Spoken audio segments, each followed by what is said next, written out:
Well, Mr. Pennington, I see you're online and waiting. You've said you're online and waiting. That could be a lie, like Maury Povich would say. That was a lie. We'll find out. You watch Maury Povich? I did at one point in my life. We got nobody in the chat, so it's just you, Johnny, just you, and anybody else that's watching right now. You should. Oh, Bangs is here. Bangs is here. Hi, Bangs. Bangs. You know, one day I think I'm going to go and create a parody account of Bangs Naughty Bits, and it's going to be Bangs Polite Bits. That's what it's going to be. Or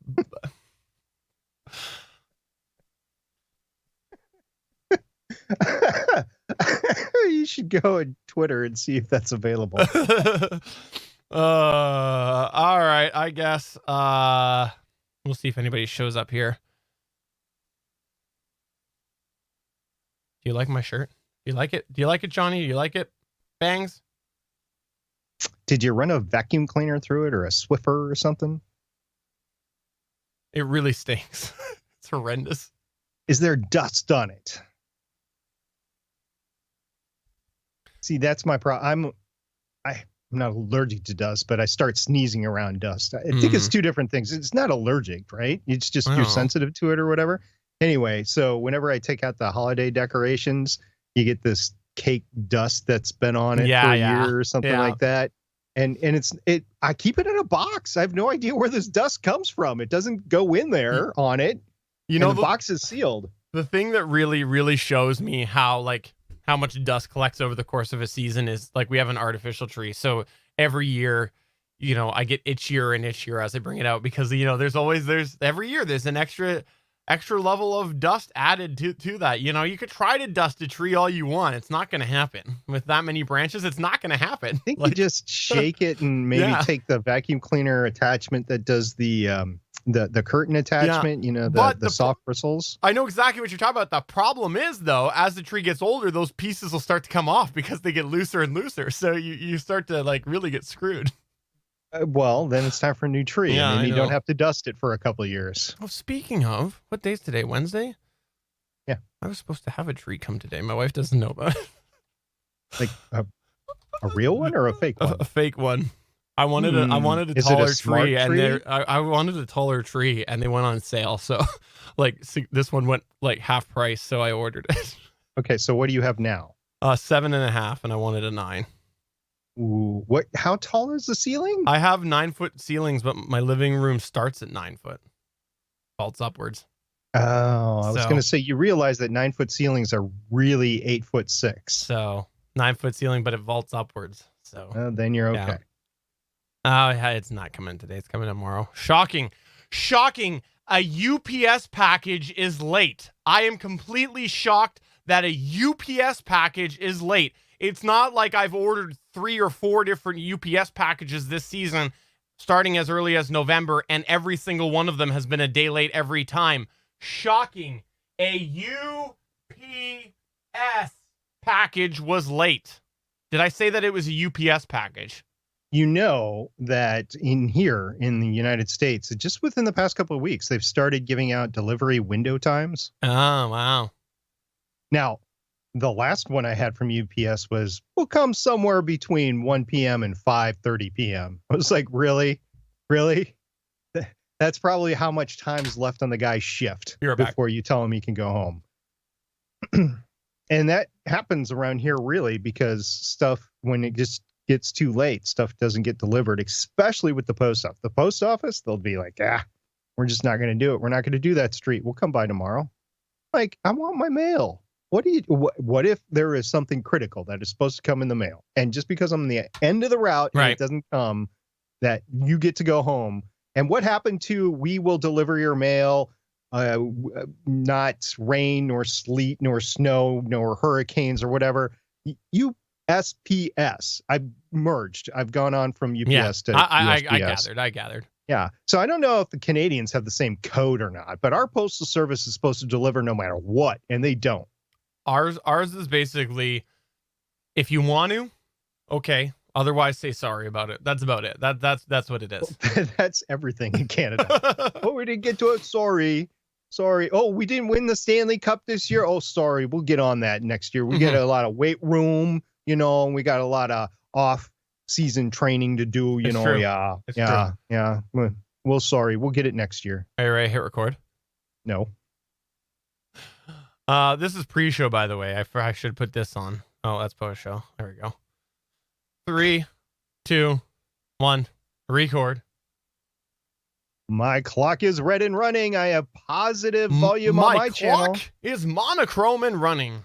I hate that. I hate that. Still surprised that they put a monochrome display on the L series.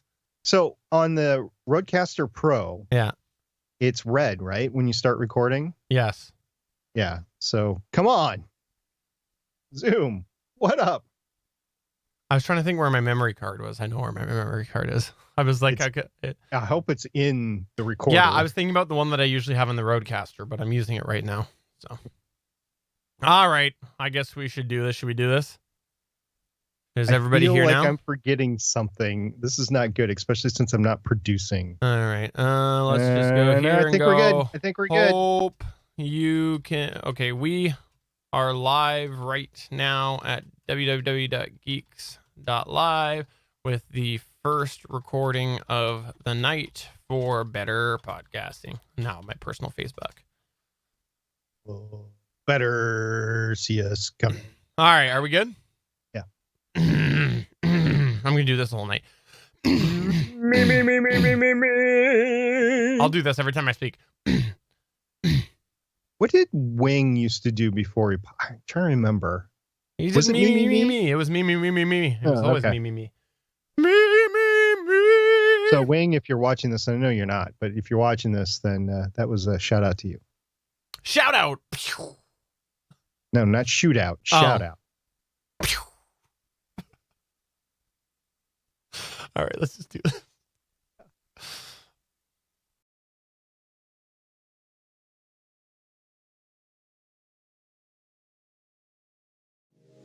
I'm SP from Legends of S.H.I.E.L.D., a show about the general Marvel comic universe, part of the Gonna Geek Network, just like the show you're checking out now. Shows on the network are individually owned and opinions expressed may not reflect others. Find other hilarious and fun geeky shows at GonnaGeekNetwork.com.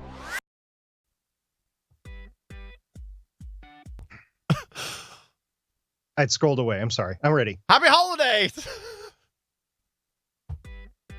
Welcome to episode 212 of Better Podcasting. On this show, we run down Steven's podcast gear and setup changes for 2019. In this week's Better Podcasting download, we talk about not one, but 2 updates with podcast compatibility with ALEXA devices. And finally, in this week's Better Podback, we have listener feedback, including a follow-up about Johan's setup as discussed last week on the show. Lauren, pour an eggnog. Let's start the festivities now. Happy holidays. Welcome to Better Podcasting. With a combined history of over 1,000 episodes and starting as early as 2008, we are hobby podcasters through and through, just like you. That's why we are different. We minimize the money talk so that you can focus on building a better podcast. Here are the hosts for the show, Stephen John Drew and Stargate Pioneer.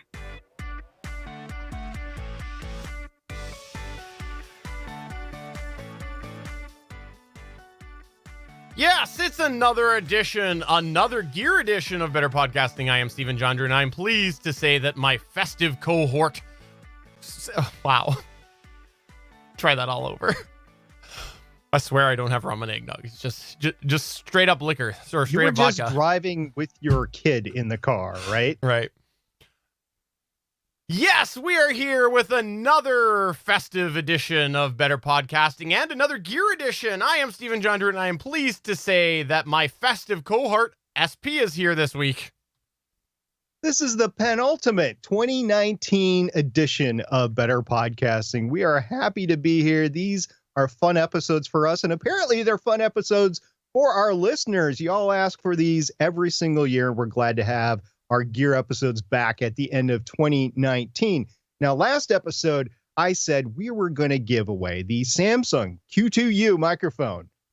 This episode, we're going to do it next episode. So just stand by. It's just going to be a week. Don't worry about it. We are going to give it away. I actually got it down right here. Right here. It's at my floor right here. This is the one that you would be mailed if you win it. So we'll talk about that next week. In the meantime, I can't believe you're rubbing your beard all over that right now. That's crazy. You're just like, you're rubbing that Q2U all over your SP beard. I can't believe that. not true, audio listener. I didn't touch it with my face.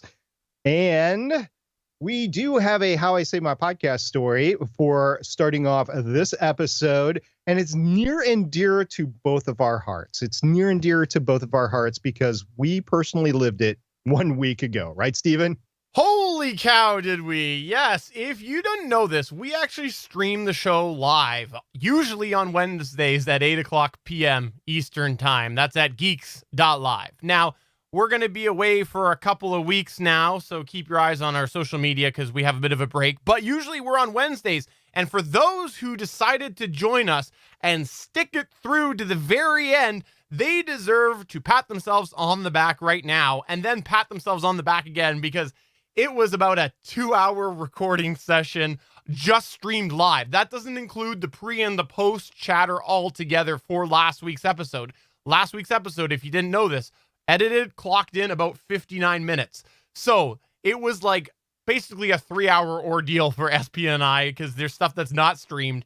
And this was just a complete nightmare. We had streaming issues. We had problems with sound devices, I think, coming in and out of my machine. We had possibly Skype issues. We had a whole bunch of things that just went wrong and caused a bunch of delays, including when we played those clips. They started off not working. Then we got them working, and then they stopped working again live. It was quite the ordeal. And how did we handle this, SP, just to work through and get it to where we were able to edit it and make it a nice polished product at the end? Well, first of all, we both produce live shows, so we're both very familiar with the pressure that goes on to streaming live and try to get it as perfect as possible. I'm a little bit more lax about it than Steven is, but we both recognize that it's a pressure to actually get it done, especially if it's an important episode, if we have a guest or if we have multiple co-hosts or something like that. In this particular case, it's happened before, different technical issues when Steven is producing. And I know in order to get through it, we just need to actually get through it. So I'm looking at my setup, seeing if there's anything that I can do to help the situation, if I could reboot and make it better, if I could shut down programs and make it better, or whatever, if I have to do a different setting on the computer and make it better. The other thing that I do as a co-host, and we talked about this before on the podcast, is I just calm Steven down. I say, look, it's no big deal. We're not on a clock here, at least not last week. And we have time. We don't have anything going on scheduled afterwards for either of us. Let's just work through the problem. We'll get through it and we'll get on, because we do actually edit and publish a finished version later. So I know this. And I also know, by the way, and I wanted to ask you this, Steven, how much longer did it take to edit last week's show than normally? I have to admit something. It was comparable, if not a little bit easier, because of the fact that all of the problems happened in sections. So there actually wasn't that many different edit points. It was just the fact that when there was an edit point, there was like a 15-minute delay as we sorted through these issues. So I was just luckily taking out a big section. The very first video clip, I had to do a little bit of special masking. So that in itself, just to try to get it all solved and everything from a video perspective, it added about an extra half hour to the process. But everything else was actually, I got lucky. I was surprised. Had it not been in sections, though, it would have probably taken me easily double or triple the amount of time to edit. And that's another thing, is that we actually had perfectly functioning rigs that morning because we both had tested just doing different things on our own. We knew that they worked that morning, and by that night they didn't. So there were different things that happened along the way to make the show a little less tenable. It was glad to hear right now that it didn't take you that much longer to edit, because in the past when I've had tech issues, it does take triple, quadruple, or more time to actually go in and edit and fix those things.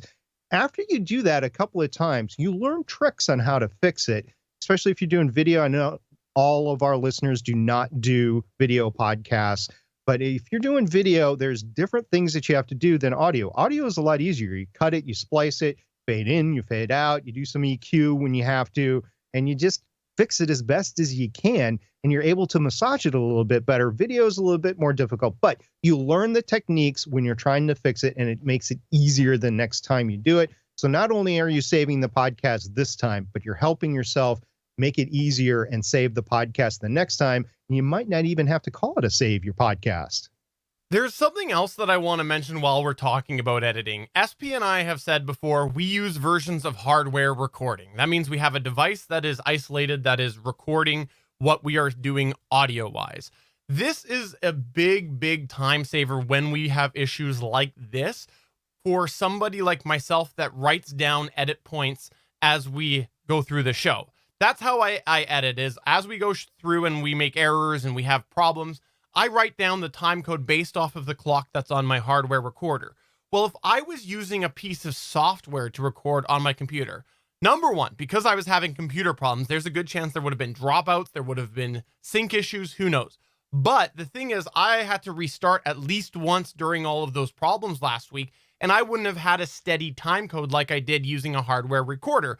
Because the hardware recorder was going through all of these problems, these restarts, I had a reference on how long we were recording and a consistent time to keep writing down these edit points. So, we've had problems before. If you checked out the live stream before, you've known that occasionally gremlins like to get us. And every single time, I am so thankful when it comes to edit that we use hardware recorders, because those are isolated. They're not problems for us anymore. They're just continuing to run whether or not our computer is restarting or whatever. So I just wanted to mention that right now. But all we did during the actual process was to try to push through, solve the problem that came up, think about where we left off before that problem, continue on the conversation as if that problem didn't happen. And then once we took out the problem, it was seamless. Aside from that part in the middle where SP started to swear profanities, I left that in intentionally. That was just to make you laugh, man. And no, that didn't happen. The one thing I want to say about having a continuous track and the backup track is, yes, that is how we do it. We love doing it, and it's worked for us most of the time. On the occasion that will fail, and it has failed for both of us, our local recordings have failed for various reasons. If you have a co-host that is geographically separated from you and doing a multi-track sort of thing where they're actually recording both tracks on their end, meaning their track and the incoming track, you can go ahead and use that incoming track as a time code piece. The one problem that I will say that I've run into doing that in the past is drift. The drift on the other end is going to be different than your drift, and it's exacerbated if you're doing video as well, because the drift is all over the place at the other end where it is not in sync with the video. So while that can be a fail-safe, if you are doing video especially, it can be a little rocky. And if you've got a tightly controlled multi-track settings where you are doing the multi-track recording from the multi-ending, then you could be a little drifty as well and have to go in and fix it. It's just an extra step that you have to do if things fail on your end. And I've just done it before. Stephen, I know you've done it before. So we both did it and it got the episode out. It was a little bit more work. So these are various different things that can happen when you're doing a recording with other people, especially a live show, and get it done. Stephen, I just want to say thank you very much for sticking with it last week. We actually pushed a show. I know at one point in time you were seriously considering a shut her down and let's try to do it maybe another day or just forget it this week. And I was like, no, you got it. We can do this. And there have been times where we shut it down. We shut down Gonna Geek before. Yes, we have. And I appreciate your support last week. It's all holiday festivities. Let's get all lovey-lovey. SP, you always are phenomenal at calming me down. As the one that's flipping the switches as a monkey. I hear stress out when we have these problems, and you are so good at knowing just the right thing to say to me so that I can calm down. And 9 times out of 10, that involves you telling me to go get a drink. That's one of the ways that you help solve my issues. I have mentioned that before, and I do appreciate the coding of your artificial intelligence. It has improved, that we are showing these faults with ourselves. And even though I'm human, we know that Stephen is actually a clone with built-in artificial.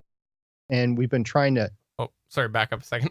And we've been trying to build in those faults with his programming to make him seem a little bit more human. So hopefully last week it actually turned out that way. Cannot compute. let's go ahead and move on to our featured section.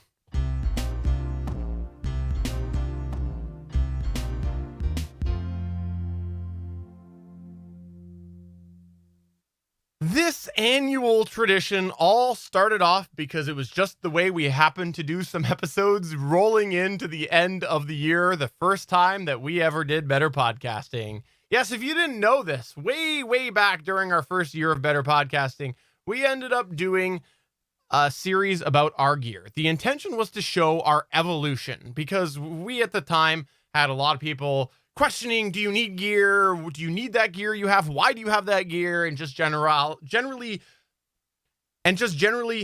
questioning our purpose with having the gear we did. And we wanted to show and highlight that we didn't just go and buy that gear outright. No, it wasn't needed. It was something that we worked our way up to, and that's still a message we have. We say now, all you really need is a Samson Q2U, an Audio-Technica ATR 2100, or an Audio-Technica AT 2005.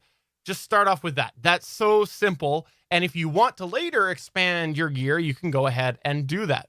There are some things that we recommend as you purchase gear, things you want to consider, but that's not what we're talking about today. We really like to do these episodes every single year to sort of highlight what we've bought over the previous year, some of the things that worked for us, some of the things that didn't, some of the reasons we bought the things, and some of the changes we made with our podcast setup. Again, just to illustrate each year how our podcast evolves. Plus, if you're listening to this and maybe it's after Christmas and you didn't get that thing that you want, well, maybe you can think about one of these things we're about to talk about if you want to go and buy yourself something. You deserve it. You deserve it. You deserve a break today? I didn't say that. That would be trademark infringement. No, the next term would be trademark infringement. So let's start off with mine. This episode, we're going to talk all about the things that I have changed in my podcast setup over the past year. And then next week, SP will wrap up the year. He'll finish it, close it all. He'll close it all off talking about his things. We know that's the one you're looking forward to because it's all about SP over here. We know that you want to hear about the SP, and that's why we leave you every year with SP, because we want to leave you on a high note. No, this happened because the very first year, Steven's like, I want to talk about my gear first, so I'm going first. And I was like, okay, dude, you can go first. That is how it happened. Fair enough. Let's start off with something that is very simple, very basic, and I've probably had every single year in our gear, but I like to highlight it for a few reasons. Last year, I bought a 64 gigabyte SD card for my Zoom L12. Now, this is a philosophy that SP and I operate a little different. Both of our hardware recorders use SD cards, and he basically treats them as a one-time use. So he records to them, and then he buys a new one, and he continues that cycle. For me, I like to reuse my SD card, but I also like to not take chances. If I think it's getting old or I'm seeing any weird quirks, any signs that there could be a problem, I shut it down and I put a new SD card into the mix. And that's what happened. Early in the year, I saw something really weird where there was an error message that came up partway during the recording of, I think it was this show here, on my Zoom L12. There was some form of message that came up and the live audience would have saw that. And after that, I went, okay, well, time to switch that out. So I bought a new card. Now, I've had nothing else happen, knock on wood, since then. So that was what I ended up purchasing was 64 gig Zoom L or a card. Hold on. I like how you've got like an array of cards. Well, they were labeled. I was saying which one I'm on. Okay. But keep going. Sure. So that was one of my early purchases this year was the 64 gig SD card for the Zoom L12. That pales in comparison to the 8 that SP bought over the year. I don't know if yes, I did buy probably 8, but it was for various different devices. I did buy some, and I was going to talk about it next week for my Zoom L12, Zoom H6. Now the Zoom H6 will only take a 64 gigabyte. More on that next week. Now, the next thing that I want to talk about is a bigger item. It's something that we, as Better Podcasting, acquired ourselves so that we could talk a little bit about it, but I have some add-on accessories that are related. So let's just start off with the big device. It's the Rodecaster Pro. For the video viewers, I'd usually hold it up right now, but currently I'm using it as a very expensive soundboard for my sound bumpers. But that is an addition to the mix that we had this year. Now, we got that so that we could talk a little bit about it. It's something that honestly I probably wouldn't have if we didn't have this show here and we didn't have people questioning it, because the Zoom L12 continues to be my daily driver and works a little bit better for my particular use case. But we wanted to give it a try, see how it works. And occasionally I think, well, let's try it a different way and then we can talk about it, because, you know, I'm always thinking like, could I put this into my mix? No real good reason, but could I? And that was something that came in early in the year. I think it was like at the end of December after we recorded this, or early, like the first week of January. I don't remember the specific time, but I did not talk about it last year. Obviously, there's a whole bunch of things we could talk further about the Rodecaster Pro, but we'll leave it at that because this isn't all about the Rodecaster Pro this episode. Now, No, and it's an incredible machine for a lot of people starting out. We both have our qualms with it. Basically, it's not a perfect machine. It is the best podcasting machine at the time that it came out than has ever been come out before, because it was purposely made for podcasters. So kudos on Rode for actually doing that.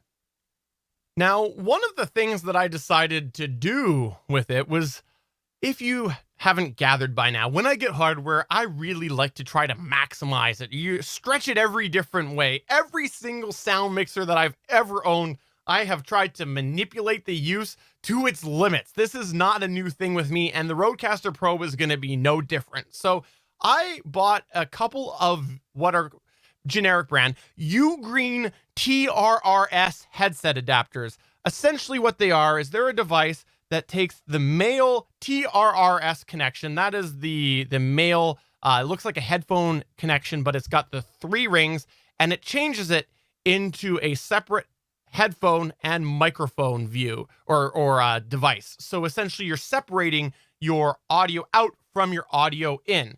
And I wanted to use this to try to manipulate the Rodecaster Pro in a couple of different ways, because if you didn't know this, the Rodecaster Pro has a TRRS connection on it. Essentially, the idea being you can take a cell phone, plug a TRRS connection from your cell phone into the Rodecaster Pro, and it does the mix minus and talks back and forth so that any audio coming in can go out to that phone, and that phone can come into the Rodecaster Pro. So in order to try to use this in a weird way, I bought a couple of these to try it out. Maybe in the future, I'll revisit that idea and talk a little bit more. Wasn't the most resounding success, which is why I've left it off, but it's something that I've used a few times as I've dusted off this Rodecaster Pro to try it, because I have a very unique setup where I have multiple connections, and we'll get to that a little bit later. Couple of points on your TRRS cables. First of all, you got to have a phone that has some way, an adapter or a 3.5 millimeter TRRS plug, in order to go ahead and use that with your phone, with your mobile device, tablet, whatever, even a laptop. You have to have a 3.5 millimeter in or an adapter in order to use it. Those are starting to get a little bit harder to find. And the second thing I want to say is, yes, you like to tinker around with different things, but the real reason that you were trying to tinker around with the Rodecaster Pro is it just didn't have all the oomph, all the capabilities that you are used to, either in your mixer when you had it, or the Zoom L12 or the Zoom L20, which you had at one point in time. It simply didn't have that ability to multi-track enough tracks that you could go ahead and do what you wanted to do. So I just want to point that out as a limitation to the Rodecaster Pro. We just said a lot of praises to it, but there are limitations to it. And if you're doing a more advanced podcasting, or you're trying to do multiple people around the table to do a playthrough, a D&D sort of thing, a gaming podcast, or maybe you're doing an actual read with a lot of people in a audio drama at the same time, you're doing a table read, or you're actually acting out the parts as you're going along, the Rodecaster Pro might not be the device for you, just because it's so limited in the amount of inputs that it has. And that's what Steven was trying to get to. He was trying to do a mix minus to be able to plus up the inputs and the different tracks that it can record in order to do that. And so the chords that he had were definitely an ingenious way to try that. Now, while I was in the process of trying the Rodecaster Pro and SB and I were scheming behind the scenes of what videos we were going to release, I had to go away for work. And when I go away for work, usually I like to continue on doing some level of podcasting. Sometimes if it's a few days, it's just as simple as editing. Sometimes I podcast from my hotel room. Well, I discovered during this that my laptop battery was dead on my laptop. Yes, the laptop battery was dead, meaning that I had very little battery life, which for me personally, even if it's only 5 minutes, that's a problem, because if I'm in the middle of editing and all of a sudden, I accidentally pull out the power cord and the battery dies, then I could be SOL. So I had to buy a laptop battery. Now, this is something that I just wanted to mention right now, because while it's a sort of use other than podcasting for the majority of the year, because I usually continue on doing some level of podcasting while I go away, it became a very critical part of my podcast workflow for that week that I went away. And I probably would have put off that purchase had I not been going away for work and had I not been doing this podcast stuff. Another thing that I bought along the way in the same sort of time frame was some 1/4" to 3.5 millimeter adapters. This is because I had actually a couple of them go on me, and it was just probably from unplugging and plugging in, and nothing too special, but it was still an expense. And I ended up only needing, I think, one at the time, but I thought to myself, no, that there's going to be others. So I just bought a 5-pack. Plus, I've read that they are sometimes questionable quality. So I figured overshoot it. If there's any bad, chuck them out. But, throw that in there. Small little accessory. Now, go ahead.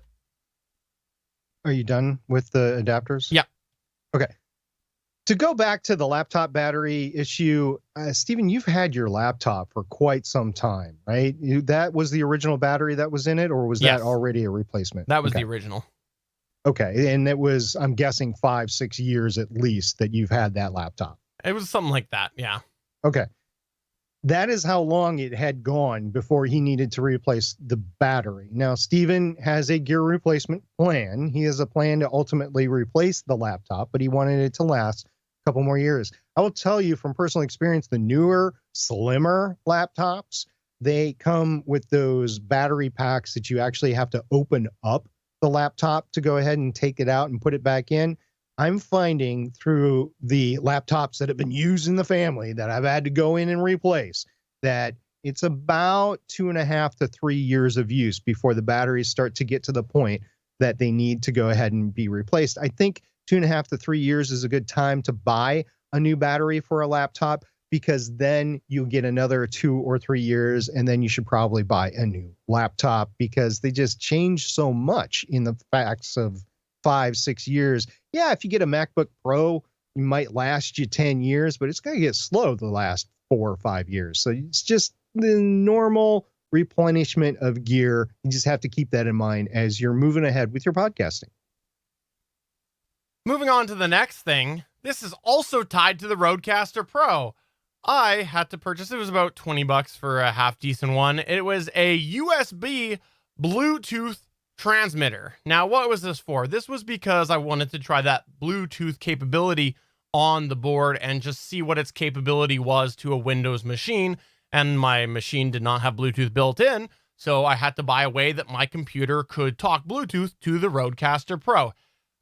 I don't know that I've talked about this. I haven't tried it with the most recent firmware update. I think there's a bit of a Windows consideration in it as well. It's a not great experience when you're trying to use both two-way audio, so to the Rodecaster and from the Rodecaster Pro to a Windows machine. There are some very big limitations that I've come across and some quality problems as well. That's why I haven't talked about it on here, but it was an investment that I made so that I could try it. I think it's now sat unplugged for the better part of the year, but I did want to give it a bit of a try, and maybe I'll revisit that in the future. Also for the Rodecaster Pro, we talked about this earlier. They did a firmware update, and this is something that I wanted to highlight right now because it's a pretty simple point, but when you consider the reason behind this, it kind of makes you realize how some changes can cause you to change as well. It was a 128 gigabyte micro SD card, which was purchased specifically for the Rodecaster Pro. Now, why did I do this? Well, the Rodecaster Pro underwent a firmware update partway through the year where they finally added that multi-track capability that podcasters everywhere were asking for. When they did that, the micro SD card that I had would no longer be of sufficient capacity to continue to multi-track record without having to wipe it every single show. I was using a pretty small micro SD card originally because the Zoom L12, my daily driver, and also my Zoom H6 that I'd had, used a regular size SD card, and I've generally just bought those. I've not bought a micro SD card with the adapter for it. So the only micro SD card that I had at my disposal was of a smaller capacity. So again, once that firmware update happened, I'm like, yes, I definitely want to give that a try. Off to the store I went. Now, luckily, there was a pretty good sale at the time, so I didn't have to spend too much. But of course, if I was going to do that, I went with one that was 128 gigs of storage. The Rodecaster Pro, again, it only uses micro SD, so just be aware of that if you have a collection of SD cards like SP. I do have a collection of SD cards. We'll talk about that next week again. And as far as the micro SD cards, they've transitioned, at least here in the United States, that most of them available, not all, but most of them available come in the mini SD card with the adapter already in. The ones that I was showing earlier on the podcast in the video version were that ilk. And I have bought those for the last couple of years. I think it's just the last like 18 months or so, where most of them on sale that I normally buy them are the micro cards. And yeah, I've been using them, and I'm sure eventually the micro SD cards will become something else. I have no idea. Maybe contacts that you have to put on the eyeball of the recording device. I have no idea. Sounds like that logic tracks. Yeah. Let's move on to one that you're going to at first go, well, now you're just talking about all of the random things that you've purchased in your house. I purchased a Samsung SmartThings Hub. Again, you're like, Steven, what, this is better podcasting. Isn't that something for the Gonna Geek show? No. As we've mentioned many times, even in this show, we have a full video companion for this. Now, I have been asked over the years at various times how exactly I have the lighting that I do for this. Now, it's not anything super fancy. It's not anything that's professional, but a lot of people who have got C922s have found that they have run into some issues with either color temperature or being washed out or being too dark. And the reason why I'm able to accomplish this sort of balanced lighting that I have is because I use smart bulbs for the lighting system that I have. I have two soft boxes essentially in front of me, and I use bulbs that I can set not only the color temperature, meaning like how yellow or how white they are, but also the amount of brightness they are. So they actually run at different brightnesses, so they're kind of even based off of monitors that I have in front of me, based off of how one is a little further than the other. And I'm able to do this all because it's smart lighting. So I just have a routine in that ALEXA device that I say it's time to record, and it goes and it sets these lights to a certain color temperature. As well, trying to balance having a real life in this den, I have bulbs that are capable of changing colors, because if you haven't seen the video side, I have a colored backdrop. So I have bulbs that are capable of changing colors, but when it's time to just go back to day-to-day routines, they all go back to regular day-to-day 2700-ish light temperature, meaning that that's sort of that standard yellowy type light that you have in many regular bulbs. And unfortunately, this was all based off of a platform that is called Zigbee, and the hub that I was using before, essentially the brains that controlled all of those light bulbs, was a company called Wink. And Wink all of a sudden started to run into some issues. And we've mentioned this before on the show, and maybe if you're new to the show, you haven't heard about us talk about the story, but this happened to me when there was a Wink problem right before we were about to do an interview. And so I was running around frantically trying to get it all solved, get it switched to some other option so that I could control it. And it caused a lot of stress. So because of this, I went, I don't want to put up with these problems anymore. I don't want to wait on these problems anymore to be fixed. And so I bought a new hub, a Samsung SmartThings hub.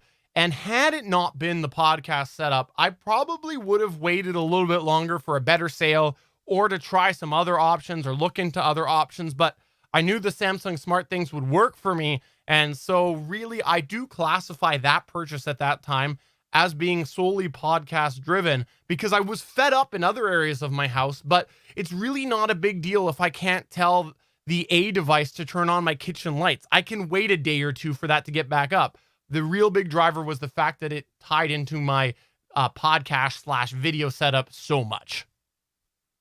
We've had a few outages throughout the year, more, I would say, in the first year than the second year since these devices have come out. These smart devices, smart home devices like the Amazon device or the Google device. And when they go out and they can't connect to the internet, maybe it's an internet outage and it's not a system outage. We've had both. But if it's just an internet outage, I really hope that in the future, most of these stuff will be able to operate autonomously or just by manually clicking the app within your own Wi-Fi. And I don't think we're 100% there yet. So there might be new things in the next year that we talk about with the smart hubs and all the smart gear that we have in the house. There's a bit of an option, but that's a GonnaGeek.com show discussion. Another thing that I bought, speaking along those lines of video, was I mentioned I've got those color changing bulbs. Well, I had one of them go, so I had to buy a new replacement bulb. Unfortunately, the one that I had purchased before was no longer available, so I ended up buying one that was, I'll just drop the brand right now. It was a Sengled, SENGLED Element Color Plus bulb. Essentially, I had a piece of gear fail, and again, that gear is related to the video side of this show.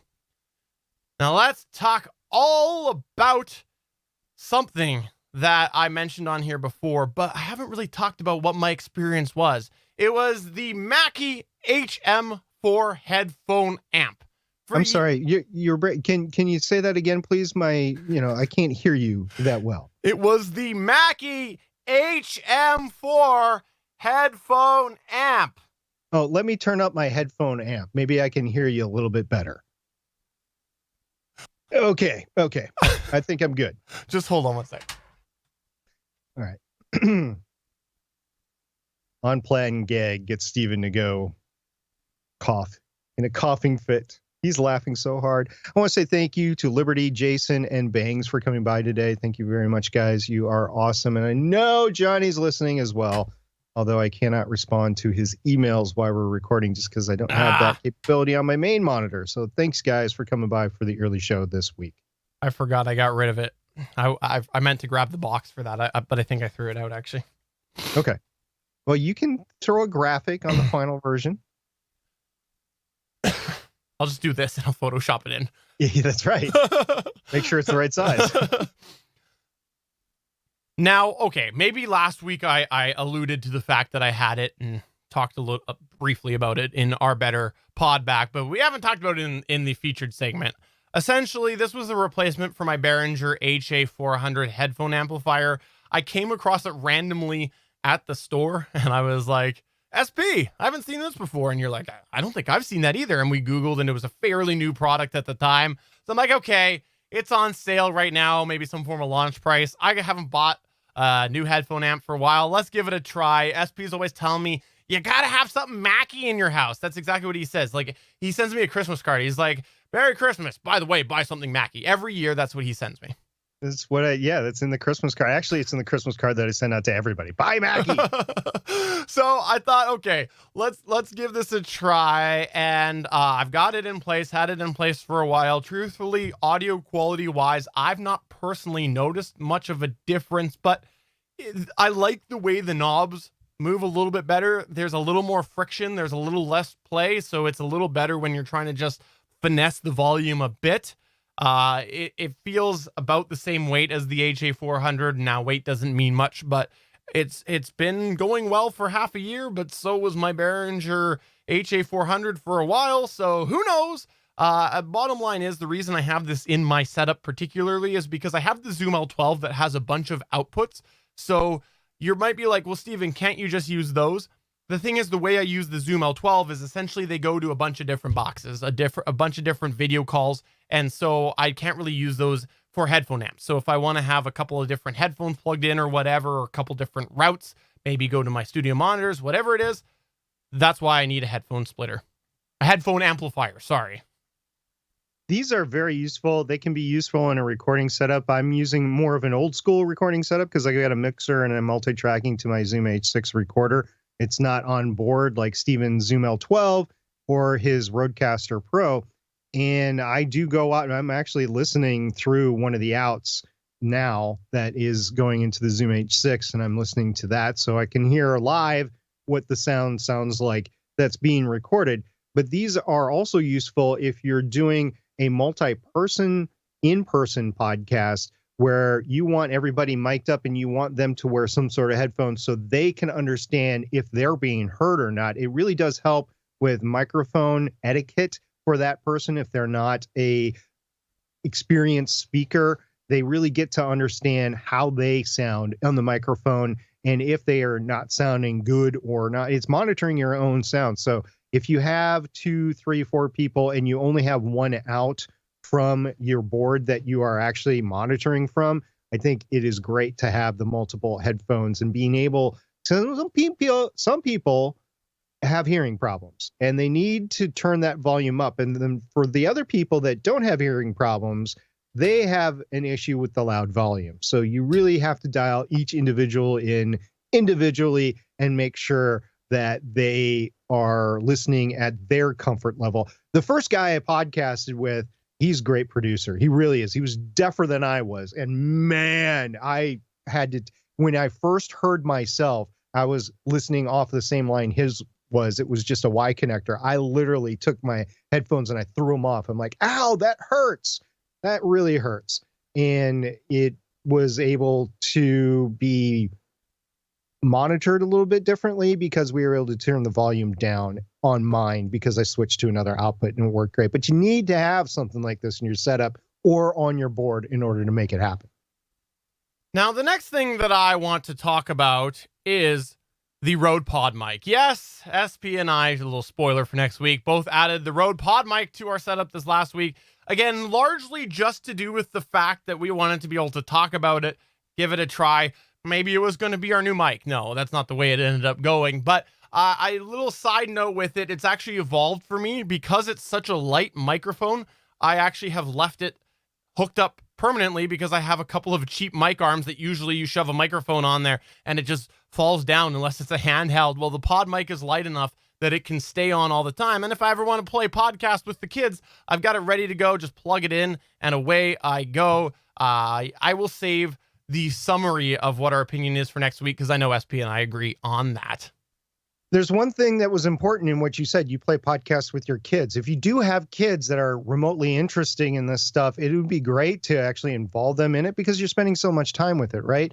There have been times, and we haven't told anybody this, I don't think, that we brought your sons in and we've talked to them in a post-show environment and we've just had fun doing that. And I don't know if Steven's recorded that or not. I don't know if they're around or not, but I know that I've had the opportunity to talk to his sons and it has been pretty cool. It reminds me of you and your brother when you were growing up. I didn't have a brother, but I guess you guys had each other and you were doing fun things and you're able to incorporate that with your kids now. And it's great. I'm very creeped out that you knew me and my brother when we were kids. So let's move on to my software/miscellaneous services that I made some changes to this past year. I'll just rapid fire through them. Magix Vegas Movie Studio 16 moved up a version from 15. I ended up having to renew some web hosting. I bill this bi or tri-annually, and unfortunately I had a couple of services come up this past year. I bought a new program for graphics design called Affinity Designer, as well as some add-ons for that. If you haven't heard me talk about this before, I, for a long time, have been a big proponent of Affinity Photo. It's essentially a product that is trying to be like Photoshop, and it's worked really well for me. Well, the Affinity Designer program is their version of Illustrator, and I have been a little fearful of Adobe Illustrator for a while, And so I wanted to try to really get into this. Now, I'll save all of the technicalities of the differences for someone who wants to send me an offline message. But I decided this was the year there was a sale. And I also wanted to support the company because it's been a while since I've bought anything from them because of the way that they sell their software. I haven't really been able to. So I decided to do that, and I'm happy that I have, and I've used it a little bit and look forward to using it more in the future. I also upgraded my Isotopes RX Elements to version 7. There was an awesome $10 deal that was posted early in the year through our Discord server, which was promptly completely made null and void when I ended up finding another deal in our Discord server, which was the Isotope Music Bundle. Essentially, I bought RX-7 Elements twice as what it came down to in this past year, but the Music Bundle had a few other things in it. I also ended up buying a Waves plugin called the Waves NS1 plugin. It's essentially a noise removing plugin. Now, a lot of my daily driver is still the Isotopes RX Elements, the noise removal in there, but the Waves NS1 has worked better in a couple of situations. And on average, I actually find a lot of the broad variety of voicemail clips we get, I use the NS1 plugin because it just seems to work a little bit better in that regard. Now, a big section that, again, I'll try to rapid fire through here was I had the Gonna Geek Studios hardware failure of 2019. I had my computer completely fail. We in the past did a How I Say My Podcast story on this, but the bottom line is that out of this, I had several purchases related to my podcast setup just to keep it going. I ended up having to replace my motherboard in my main computer, so I did that. But before I did this sort of replacement and this hardware change, the way I was running it is I had concurrent video streams going on my main machine. That was the way I was running it. Well, I decided that I was going to take this opportunity to expand from that a little bit. And I've gone from having a one computer setup where it was doing the general video capture and the video production and the video streams to having independent video streams boxes. I added, basically assembled using some parts and some, eBay purchases and things like that, an extra i7 box and an extra i5 box, meaning that I have a couple of boxes that are now dedicated to just run the video connections when I am doing the video side of the podcast endeavors here. And then my main box is mostly just to capture those video streams and do the video switching. As well, I ended up having to buy a couple of hard drives for those, and I love how cheap SSDs are because of the fact that essentially for $20 each, I was able to get a small hard drive, and because they're not doing anything, the hard drive could be very small. It doesn't save video locally on there, so it was basically just a couple of small hard drives for that. And also, for my main machine, because video takes up so much room, of course, I ran out of space again, so I added another 4 terabyte hard drive to the array. I would have gone 6, but in Canada, the 6 price only in the last couple of months has kind of been to the level that it made sense. So at the time, the 4 made more sense. I'm looking forward to like the 12 terabyte, 14 terabyte drives right now. And that's what I'm looking at. So I spied a couple of deals. I didn't take advantage of them later here. The one thing I wanted to say about your computer setup is when you were refreshing into the same generation of processor, it was a lot cheaper this time around to use that i7 with the fourth generation, I believe, processor, because we've advanced beyond that and it's still capable of doing video.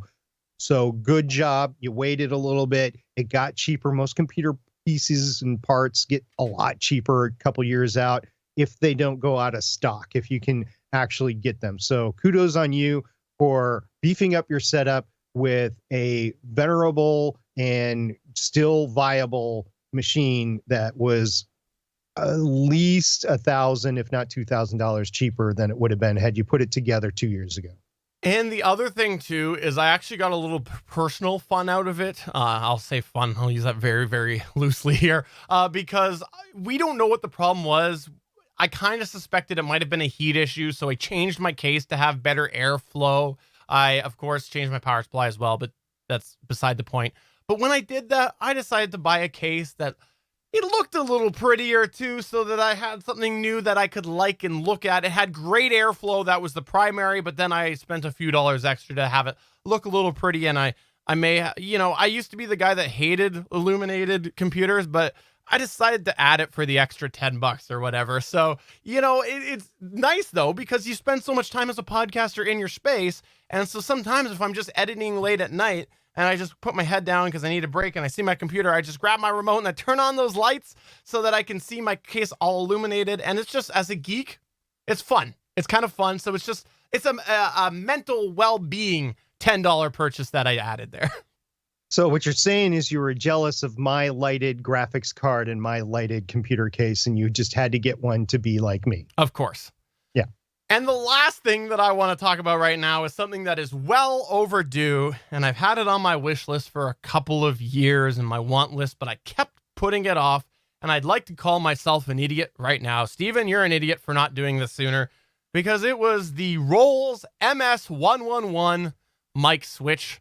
That is a microphone mute switch. Essentially, it goes in line between my microphone and my recorder. So if I want to go ahead and mute my signal as I'm in the middle of talking or coughing or whatever I want to, and see how that just dropped out because I muted it in the middle of the signal.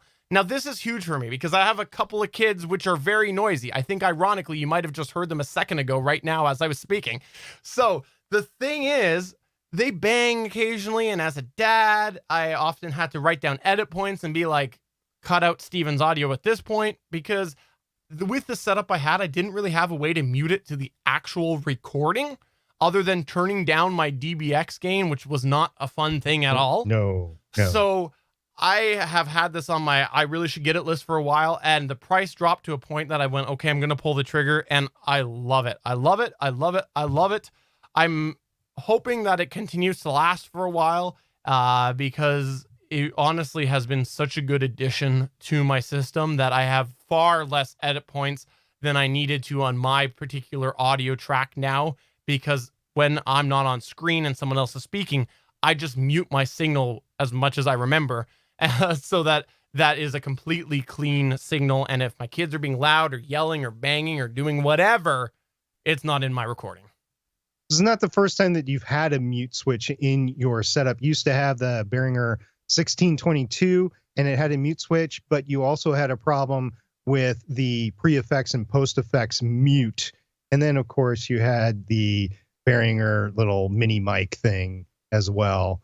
And that was a knob on it. So once he went to that preamp, he had a problem with that. I am fortunate in that I've been able to use the channel mutes on my Mackie mixer still. It's a version 2 mixer. They're not a version 3. And honestly, if I was to replace it these days, I'd replace it with something like a Rodecaster Pro or like a Zoom L12, L20, L8, something of that ilk. And who knows who else is going to come up with that sort of thing as we run into 2020. So that's going to do it for my gear purchases for the year. Again, I picked what I picked to talk about today was just stuff that was related to my podcast endeavors over the past year so that I could share some of the reasons why, and again, entice you to buy something. SP, I look forward to you talking next week all about your purchases, and we're going to have a lot of fun analyzing why you were much more sane than I over the past year. Not necessarily saying it's just a little different needs and requirements this year in 2019, but we'll get into that next week. This is the Better Podcasting Download. This past week, there was an email that went out from Apple Podcasts, and it said basically that Apple Podcasts is now available on Alexa-enabled Amazon devices in the United States. As a creator, you'll find this presents an even greater opportunity for listeners to hear your show, and you can have full control over the podcast listening by saying, play the podcast title on Apple Podcasts, play the title from yesterday. If it's a daily podcast, skip ahead 30 seconds, play previous episode. It's all stuff that you used to have a skill for. And yes, you still have to have the yes, you still have to have the Apple Podcast skill on the A-Word device. Sorry for saying the full thing before. But if you enable that skill as the primary podcast player, because it used to be TuneIn, you can change that over to Apple Podcasts, then you can have all these great play abilities, and you don't have to have a skill in order for your podcast to be heard on a device. So that was one thing that happened. And there are a couple of issues with this. I mean, it's great that this is available. It's kind of stupid that it wasn't available from the beginning, because honestly, as I'm getting ready in the morning, I do have a news cycle that I listen to, and it's all daily podcasts. But if I'm out in the garage and if I'm screwing around with the engine and into a Sorry. and I want back up a second. And I want to listen to go to where you say if you're in the garage. If I'm in the garage just screwing around a little bit with the engine, I want to listen to a podcast, and I actually happen to have an A device out there, I can go ahead and listen to it on the A device. If I'm just doing crafts around the house, if I'm cleaning, if I'm organizing, so it's actually something that you can play in the background. I know a lot of people like to play music. If you're like me, you prefer podcasts over music. I'm not against music, by the way. I do like music. I like actually playing the trumpet, and I like listening to pop music. And I'm starting to get into country now. I guess I'm old when I'm starting to listen to country when I didn't used to, but okay. This is pretty cool. Now, there's a few problems with this. Stephen, I think I can guess your problem number one. I don't have any problems. I think it's fantastic. So the issue that it is in U.S. only markets is not an issue for you? Oh, I'm sorry. I thought I was equating it to Pandora, the love of the Pandora announcement a while back. You know, again, another U.S. only feature. First of all, I'm so sorry that you're not getting this stuff. And I didn't realize what a problem it was as we were talking about different things that were coming out in the Amazon or Google architectures. And I suspect the Apple Home architecture is about the same thing. You don't get it. It has to go through different regulations because of Quebec and because of different things up there. So when stuff happens here in the United States, you don't get everything. And this is just a prime example of that. Yeah. No, I agree. Of course I agree. I don't know why I said it. Okay. Yeah. No, that's definitely an issue. But, I made the joke about Pandora, but the thing is, like, as a Canadian that encounters this all the time, that has owned an Amazon smart device for a long time, that has owned a Google phone for a while, that has been basically had the Google Assistant on it forever. Oh my God, it went off again. I need to find out how to shut that off. Like, mine went off, but fortunately it's on a muted channel, so I didn't have to worry about it. Edit point with SJ, then another with damn Google. There we go. As someone who has had Google Assistant on the phone for a while, it's something that I'm used to. So, when these sort of things come out, it's really, it frustrates me, but it's not the biggest deal in the world because I'm used to waiting forever for it to come to Canada. Should it be this way? No, it shouldn't be this way, but it is. And so I'm used to it. However, I have to say, just seeing the progress start makes me happy. I've for a long time made it very clear. I think that the idea behind having to put a skill for an individual podcast or something like that, I think that that's a poor way to handle podcasting, because then you have to go and get a skill specifically for every single show you subscribe to. I don't like that. I like the idea of there being a general, broad offering like Apple Podcasts. So, everything okay? Yeah, just dog barking in the background. Okay. So I gotta extract that look, that look you just shot your dog. Yeah, Okay. It's not my dog. That look that he shot the dog. Okay, let me make that very clear. It's not my dog. I don't have it. Did you just hear that? I did hear that. Here, Yeah. I'll help. I'll even it out. Woof, woof, woof, woof, woof, woof, woof, woof, woof, woof. Bad Steven, no speak.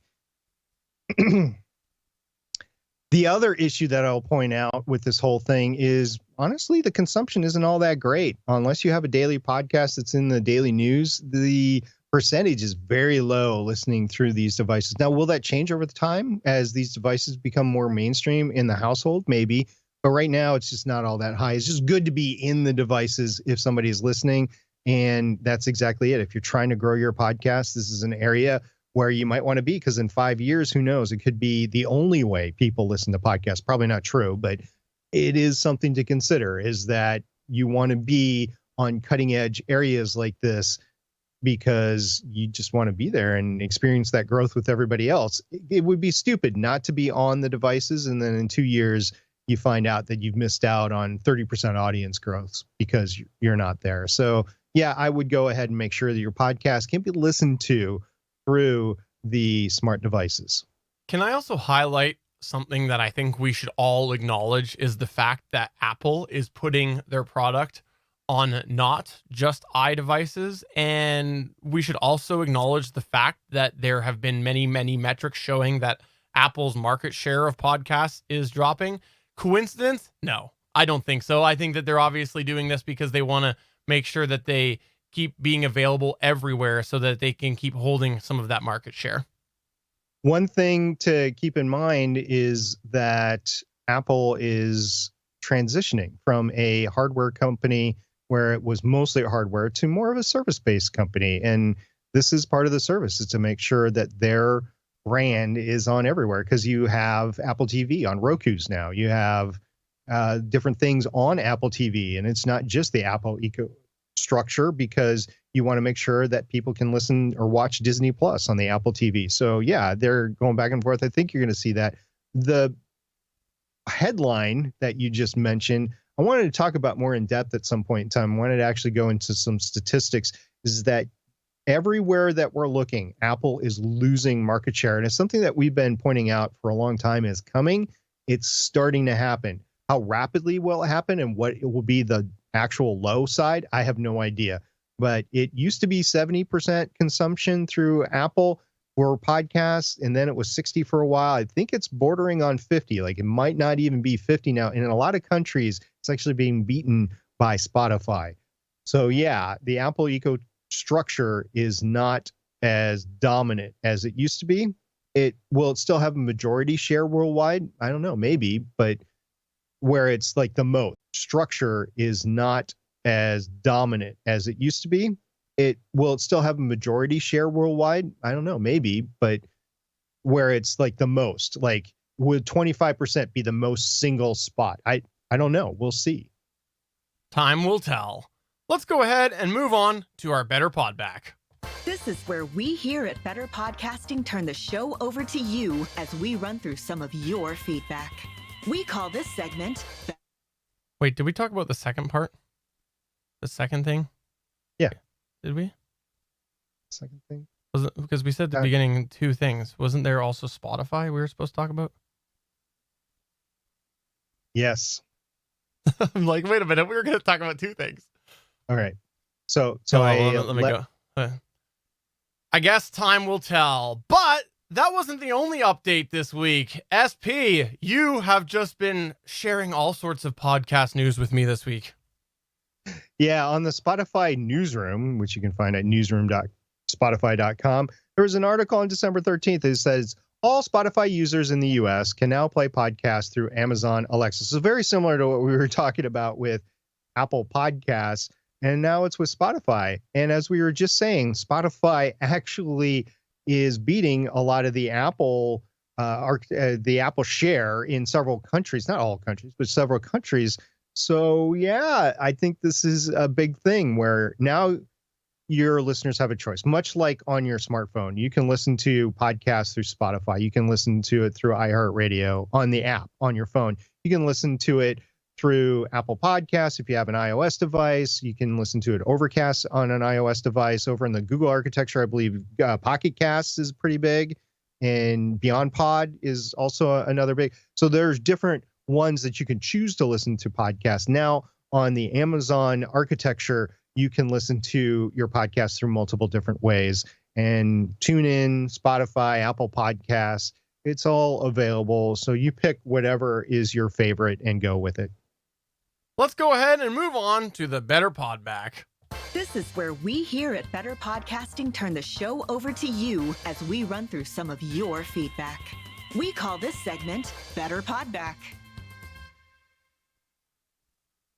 Just a couple of quick things to talk about this week. First, we had waffles. Waffles. Waffles or pancakes? Waffles. Okay. Waffles, 10 out of 10 times. Waffles said, so nice to hear the wide variety of everyone's one thing. That was in regard to the different submissions we had last week. And yeah, as I edited that, as I played it back, I loved hearing the variety. It was so nice. We also had Damien the DM talk a little bit about a question that was asked last week to do with ways to speed up editing. What did he say? Damien said, personally for my DAW, Hindenburg journalist, I use a Logitech mouse with 12 mappable keys on the side with things mapped to my DAW. I also am looking to get a Razer Nostromo or similar keypad for mapping things that aren't intuitive on the mouse keys. Also, Bangs, meaning Bangs Naughty Bits, mentioned it as well, but I was going to turn you onto the term shuffle, which I have been suggested looking into. But I already use a keyboard layout, so I think a custom bound side keyboard will suit me more. We also had Waffles respond to the tip that I had said last week that you might be able to use a MIDI controller. And he had said, I've got a 16-pad MIDI drum thing I need to see if I can hook up for some controls. If so, best $5 I ever spent on podcasting. That's going to really depend on the DAW you've got. And it's not all, but maybe it does. And lastly, the big email that we got last week was from Johan, and he followed up about the comment that we talked about with his gear. SP, resident reader, go ahead and read away. Johan says, I should have known better. I'm realizing podcasters always want to know a bit about gear and processing, especially when you submit a clip to a podcast about podcasting. Yes, I use the PodMic. My video clip had no processing whatsoever. It went from PodMic into my PreSonus 68 to photo booth. When I record my podcasts, I use the Rode PodMic to the Zoom L12. My co-hosts and guests use SM58s. I then do all my editing in Studio One with RX7 and a myriad of plugins. I bought the Zoom L12 as per your recommendation. This should actually be a How I Save My Podcast. We were recording R4 mics right into my Studio One DAW, but my computer was not good enough to handle it, and we were getting crashes. So, the Zoom L12 to the rescue. We record everything to SD, and it's much easier on my computer to just use it for editing. Thanks again. And due to high demand, I'm excited to relaunch my old show this year as well, entitled Awesome Things. Thanks for inspiring me for the upcoming year. Johan.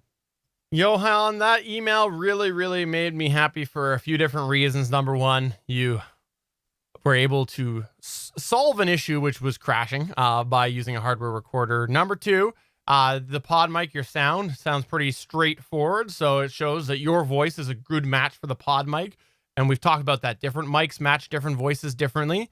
And third, the fact that you are relaunching a podcast because you were inspired. We do this show to share our love of podcasting, and we hope to inspire people. And that really just melted my heart a little bit, to be honest. So I'm glad to hear that we helped inspire you. And also remember SP's golden rules of hobby podcasting, because don't overdo it. Don't overdo your podcasting endeavors and burn yourself out. We don't want to inspire you to burn yourself out. Definitely don't do that. No, we wouldn't want to inspire anybody to burn out. Matter of fact, I've been hearing more and more people trying to get burned out or getting burnt out. They're not trying to get burned out, and they're having to take time off. Matter of fact, I just saw, if you're a big YouTuber, I saw PewDiePie might be taking some time off because he's burned out. I don't know if that's the reason or not, but yeah, take care of yourself. Make sure that you're not burning out. Make sure you're taking some time off so that you can come back to your audience refreshed and enjoy your podcasting experience, especially if you're hobby podcasting. It's all about your enjoyment primarily, so you can keep doing it every week. And of course, you want to give back to the audience. The only way you can do that is to not be burned out. All right, let's wrap it all up with a follow-up, a submission for the one thing. It was a late submission. It was from Damien the DM, and we will go ahead and play that right now. Live viewers, you're going to hear audio, hopefully. And if you don't hear it, I'm sorry, we're not screwing around with it tonight. So video sorry. will be in the final version. Oh, come on. I don't even hear it. Oh, I'm muted. Bye. Damn browser. Hello, Stephen, SP, and fellow Better Podcasting listeners. I'm Damien the DM from Adventures in Aurelia, a Dungeons & Dragons actual play podcast. As is tradition in Better Podcasting now, we were asked, what is one thing you want to do to improve your show in the next year? I struggled with this for some time. So long, in fact, that this is being sent in after the airing of the One Thing episode. My struggle was that I have so many things that I want to do to improve, and they don't really overlap with a single main goal. So I tried to pare it down. This came from thinking of how I actually delayed this week's release of Adventures in Aurelia. Long story short, our next episode features combat, which can usually be a bit of a slog to listen to in actual plays. To help make it more entertaining for a listener, I have dove into fairly new territory for me. Instead of just the usual music, I am adding in audio drama-like effects to go along with the actions of combat. This mostly stemmed from a recent Humble Bundle acquisition, an entire bundle dedicated to music and sound effects. So for my one thing to work on for 2020, I want to bring more sound effect use into Adventures in Aurelia to increase the narrative immersion. Thanks for having me around, guys. I'll see you in the Discord. So that was Damien from Aurelia. It's Adventures in Aurelia. He rebranded. He told us several times. We just haven't mentioned it. It's not Aurelia Pod. It's Adventures in Aurelia. Thank you very much, Damien. And yes, as I'm listening to audio dramas more and more this year, it is great seeing and hearing all of those sound effects that go into that. And I can definitely see and hear those from real-time play podcasts as well, as you're talking about gaming. And I can see how it would really add to the experience for a listener. And the podcasts that do that are going to get more listeners than the podcasts that don't. I mean, that do it right anyway, are going to get more listeners than those that don't, because the listener is going to have more enjoyment of it. The one thing I'll say is it's going to slow down your production time, because adding those is going to be a lot. We were talking before about fixing a live video show with two talking heads. If you're doing any sort of video accompanying with it, you're definitely quadrupling your time adding the sound effects, and even the audio version, you're going to be adding some more time as well. These aren't things that you bring in happenstance. These are things that you bring in that mean something and attribute to your podcast. And Damien wanting to do that, first of all, I really appreciate that as a listener, and I am proud of him for taking that on. And I know it's going to be a lot of work. So Damien, way to make your podcast better, and way to not be afraid to take it to the next level. So that's going to go ahead and wrap it up for our first of two gear episodes. We'll have another episode next week with SP, and we're going to talk all about his gear. SP, I just wanted to say Merry Christmas to you and Happy Holidays. The next time it'll be after Christmas, and I just wanted to say that now, so as you go into your Christmas, you can think of me. Happy holidays, everyone. And I probably won't be thinking of Steven on Christmas. Sorry, man. So for episode 212 of Better Podcasting, I'm Stephen John Drew saying Merry Christmas, Happy Holidays, whatever you celebrate. And if you haven't checked out the video show before, you should. I'm wearing a special festive shirt. Special is definitely the term I would use for Steven. Thanks, everybody, for listening. And we got one more show for 2019. See you next week. Bye. Bye. All right, we're going to go ahead and stop that there again. Yeah. Live audience, we're going to go ahead and stop for about 20 minutes. So we'll be back about quarter two. We should be back. So that's when we'll kick off the next episode, about 5:45 p.m. Pacific, 8:45 p.m. Eastern. I just got to go take care of a couple things. Me too. Replenish my water. Cry a little bit because SP is just far superior to me. But we will be back in about 20 minutes at Geeks.live. If you're watching on YouTube, there will be a new YouTube clip, new YouTube stream URL. So we'll see you at about 1:45.